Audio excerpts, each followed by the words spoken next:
Kailangan ko na gumawa ng opensa. Kung hihintayin ko pa ang kilos nila, maubusan tayo ng oras. What's your plan? Si Hiro, alam niya ang lahat ng transaksyon ni Priam. You're thinking of replacing him? Ganun na nga po. Sino dadali niya? Wala ka pa kailam! Sino ka ba? Secret project in a secret island. Is that it? Hello, Ate Juno. Pwede mo ba akong tulungan? Kung saan? May iniwan kasi sa akin si Ernest. May mga numero pero yun lang. Pakiramdam ko may kinalaman sa pagsulok. Sabi ko na nga ba, may connection ka pa kay Juno. Huwag kang lilingon, huwag kang magpapahalata. Sabayan mo ako. Lakad tayo. Iniwan daw to ni Ernest kay Juno. Sa tingin mo, may kinalaman sa Tatsulok? Magkasama pala kami niya. Palermo Island. Anong kinalaman ng lumubog na isla sa lahat ng plano mo, Priam? I'm buyer next target. At tagal na kitang hinihintay. Asshole. Come and get me.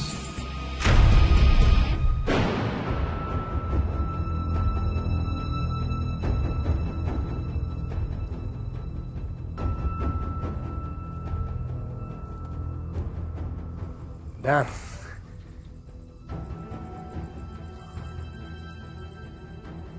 Is that an emergency? There's been an intruder. Someone let himself in sa pamamahay ko. Gustong makakuha ng impormasyon na pwedeng magamit laban sa akin. And I'm not stupid, Eros, para hindi to makita.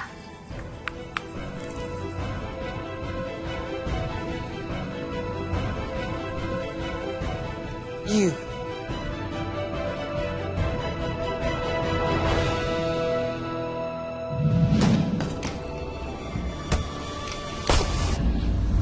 Sa panahong alam at sumabot sa paligid ng lito, matatakot ka na lang sa dahas at di naman nag-aaklas.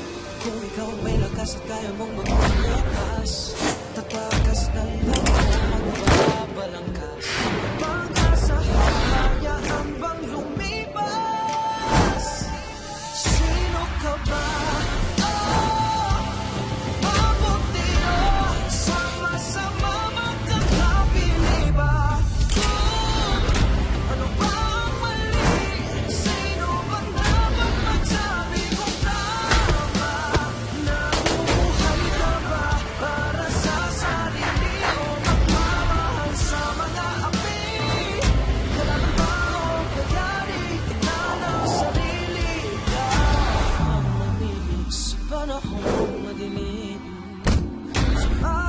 Sa paligid ang naging matatakot ka na lang ba sa lahat?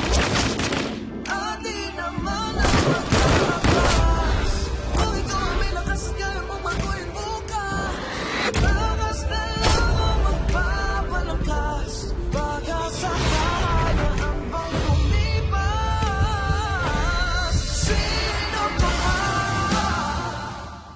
Me. Ilan lang naman kayo na bagong nakakapasok dito sa pamamahay ko.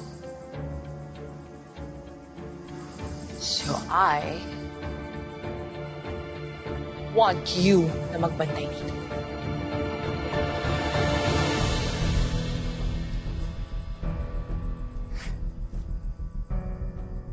Nabibingi ka na ba, Eros? Ang sabi ko, gusto ko magbantay ka dito.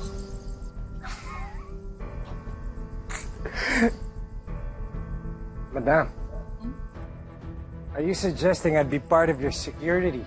Yes. Madam, I have a lot on my plate. I handle a casino. I handle your transactions. Wala akong problemang nakikita, Eros. Madam, ayokong agawan ng trabaho ang mga tauhan ninyo. Eros, ang dami-dami mo laging sinasabi. You can reason all you want, but I'm never changing my mind. Because, Eros, that was not a request.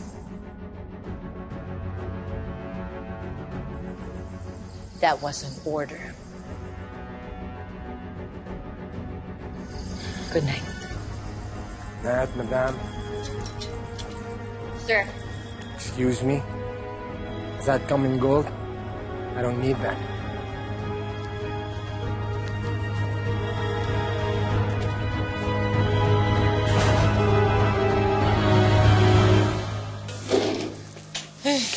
Napakadumi naman dito, boss.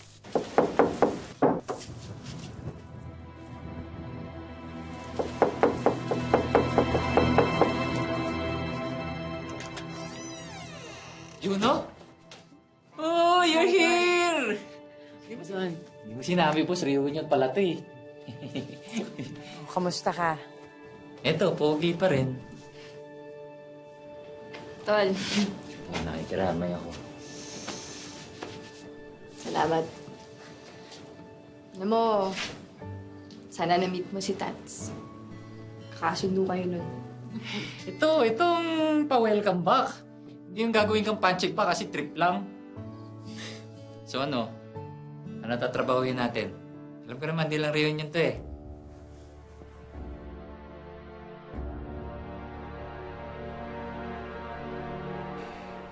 Sa unang tingin parang coordinates pero hindi. Ano yung coordinates? Absent ako nun.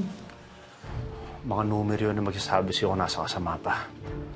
Ah, parang Goggles Maps. Hindi mag-iiwan si Hermes ng ganyan kung hindi mahalaga yan.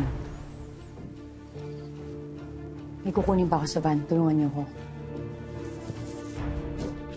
Ano to? Dala-dala mo lang sa banto lagi? Oo. Hindi ko to pwedeng iwanan. Kung nasan ako, nandun din ng mga to.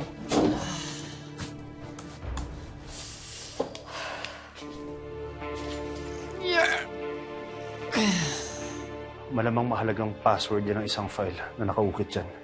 Tinago ng asawa mo. Anong file kaya dito? Ang dami niyan ah. Huwag mo sabihin lahat yan, may laman. Hindi naman to iwanan ni Hermes kung wala naman yung mga yan. So ano, check natin lahat yan?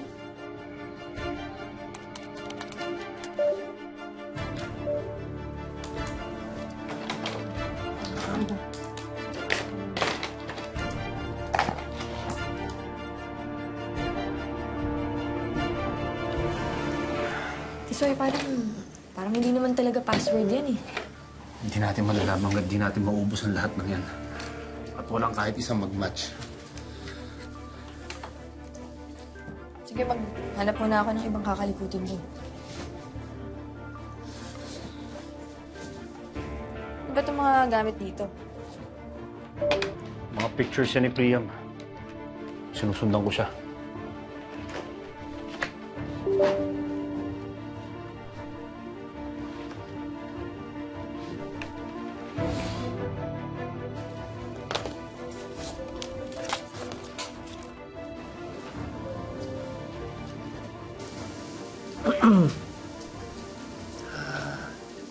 Yan ba yung asawa mo? Si Hermes? Oo, siya nga. Alam mo, Juno, hindi mo kailangan mag-alala. Itong mga iniwan sa'yo ng mister mo, isa lang ibig sabihin yan. Hindi pa siya tuloy ang nilaman ng kasamaan.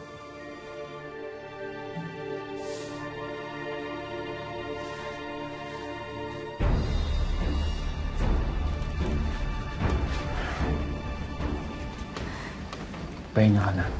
Hindi. Ako na muna dito. Hindi, Tisoy.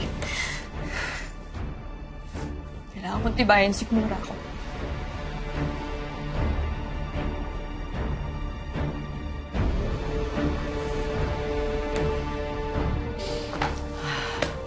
Buti pa siguro magpahinga muna tayo.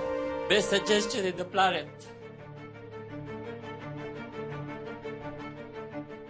Uy, teka!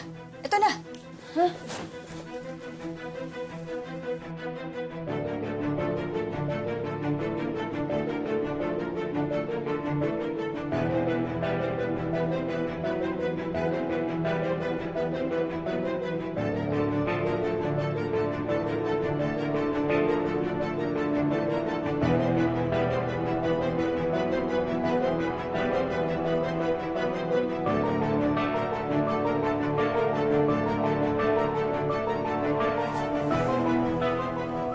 Anong ginagawa nila? Pinag-eksperimentohan ba nila yung mga baby?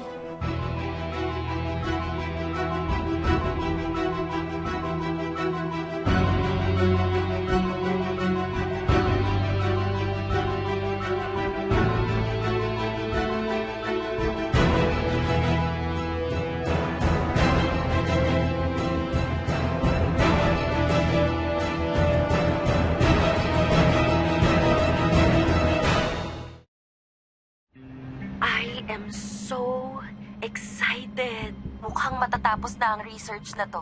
Kahapon, nag-respond sa IH version 16 ang mga experimental mouse. Imagine a world na walang autoimmune diseases.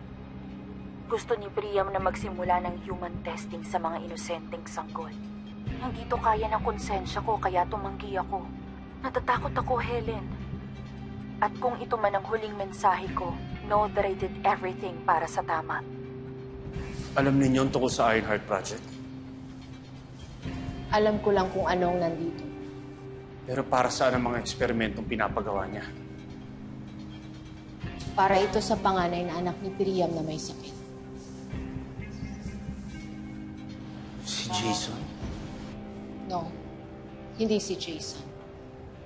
May panganay na anak si Priam at dito niya sana gagamitin ang gamot. Pero wala pang pinagagamitan ito. Kaya't susubukan niya sana sa mga sanggol.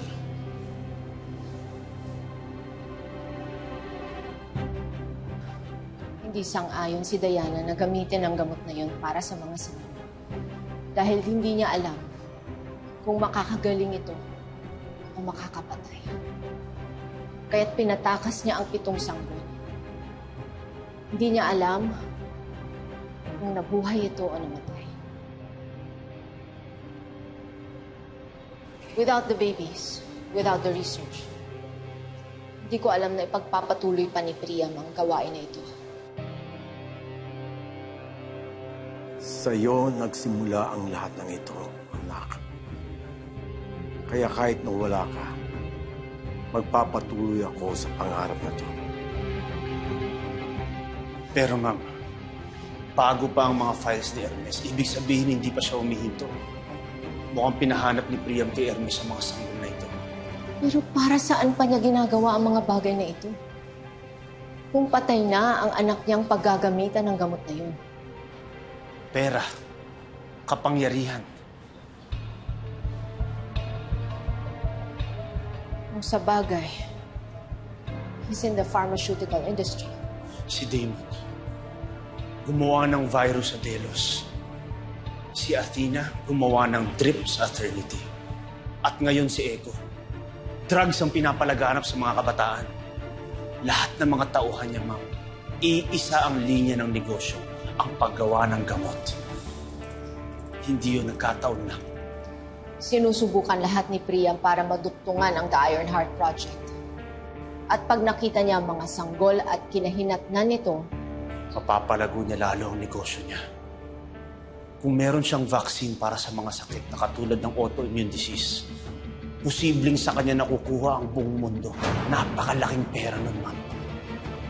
At alam naman natin hindi niya ginagawa ang lahat na ito para sa kabutihan.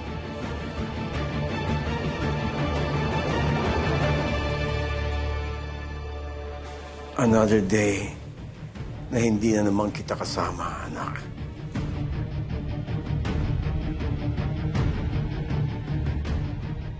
Ma'am, kailangan pa natin ng mas malawak na impormasyon tungkol sa project na ito. may natuklasan pa ako sa files ni Diana.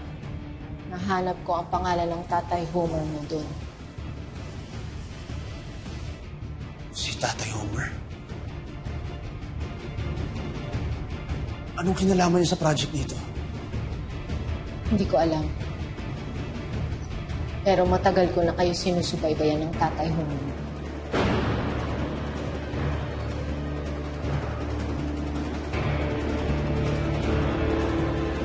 Walang mabuti kung walang masama. Walang masama kung walang mabuti. Nasa sayo kung alin ka doon.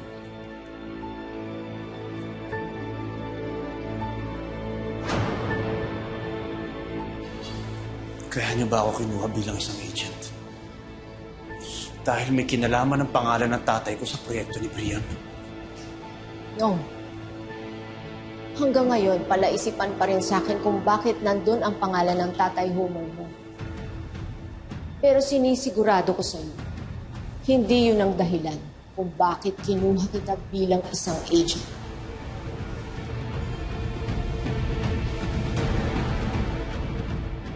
Naintindihan ko po. Baka masagot ang mga tanong natin, ma'am.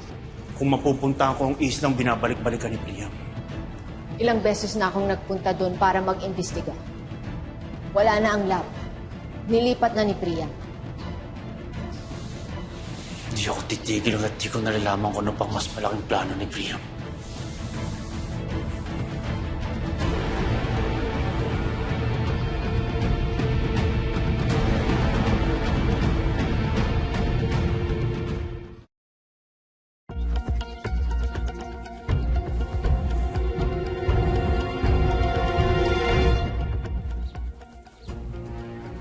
Thank you for the coffee.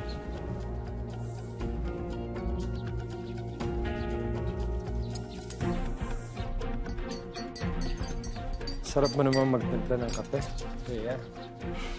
Mukha nga. Nakailan ka nga buong magdamag? Salamat sa briefing. Ang pagiging security ni Miss Celine. Kailangan ko rin yun ng paminsan-minsan. Kung kailan niya lang mapagtripan. That woman, spoiled.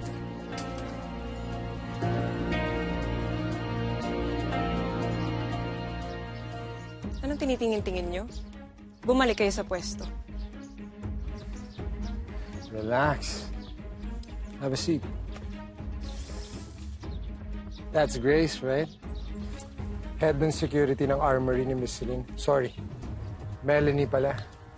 Siya yung paborito, sabi mo. Yeah, the favorite. Sila ang naka-assign sa private room. The private room. How can I forget the new assignment? Well, ngayon silang naka-schedule. Dahil bawal ang mag-isa doon. How intriguing. Hindi mo ba alam kung anong nasa loob ng private room? Rhea? Malinaw ang instructions ni Miss Celine. Magbantay at walang tanong-tanong kung sino ang nandun. Well, that's Madame Celine. Mysterious as ever.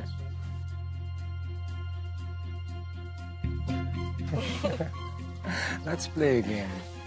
Hulaan kaya natin kung sino yung nasa private room. My guess is... it's a boy toy. Boy toy. As in jowa? Si Miss Celine? Bakit naman hindi? Hindi uso kay Miss Celine yun. Sex life, I'm not so sure. Pero love life? Counted ba si Sir Orcus?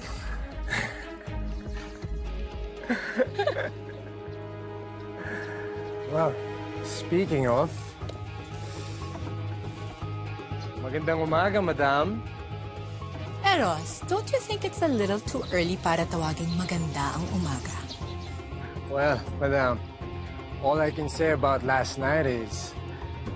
it was quiet. Nothing suspicious. Nandiyan na, morning shift. May I go now, Madam?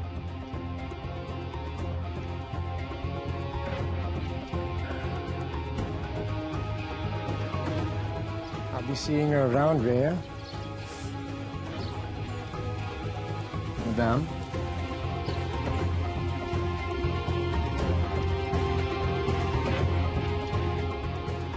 So, anong nalaman mo? Puro kasino at trabaho lang po ang naikwento niya, Madam. My. Are you freaking blushing, Rhea?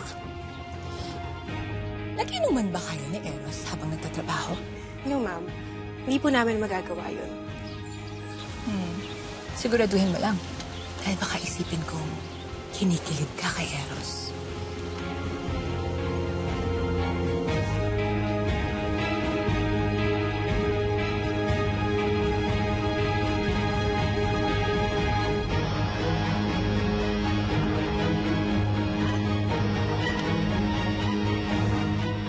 Morning. Good morning, Manang. Yung ba yung bago mong paborito, ma'am? No, Manang.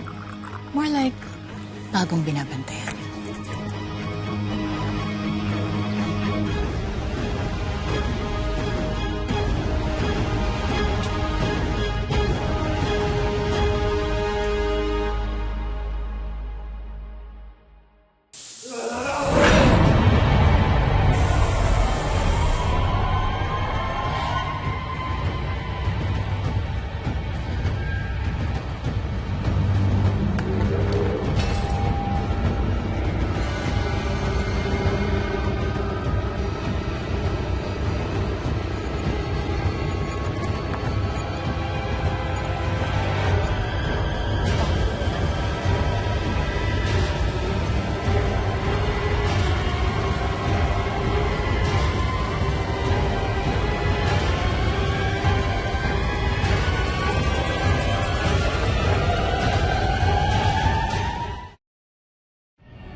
panahon pa, makakalabas din ako dito. O tumanda ka sa akin, Bisoy. May ginagawa si Priam na maaaring kamatay ng maraming tao. At siya rin ang gumagawa ng gamot nito. Calling our virus Hyperion. Na-test na namin ang antidote sa adult. Imagine the money that we can get from this. Hindi titiklop ang Tatsulok. Dami nilang armas. Hindi namin kinaya. Hindi nila kuha yung tao sa group. Sa mundo natin, ang kampi mo, kalaban mo rin. Kaya ihanda na ang tapang. Lagi mo yung sinasangkalan ng buhay mo. Sa bawat sitwasyon, kailangan handa ka. At pinagsama-samang lakas. Siya ang nagdadala kay Priam sa isla at siya rin ang magdadala sa atin. Yung Prasinada, doon dinideliver ng kapitan yung mga babae. Human trafficking talaga ang negosyo niya. Para sa tagisang walang katapusan. Kay Venus yun!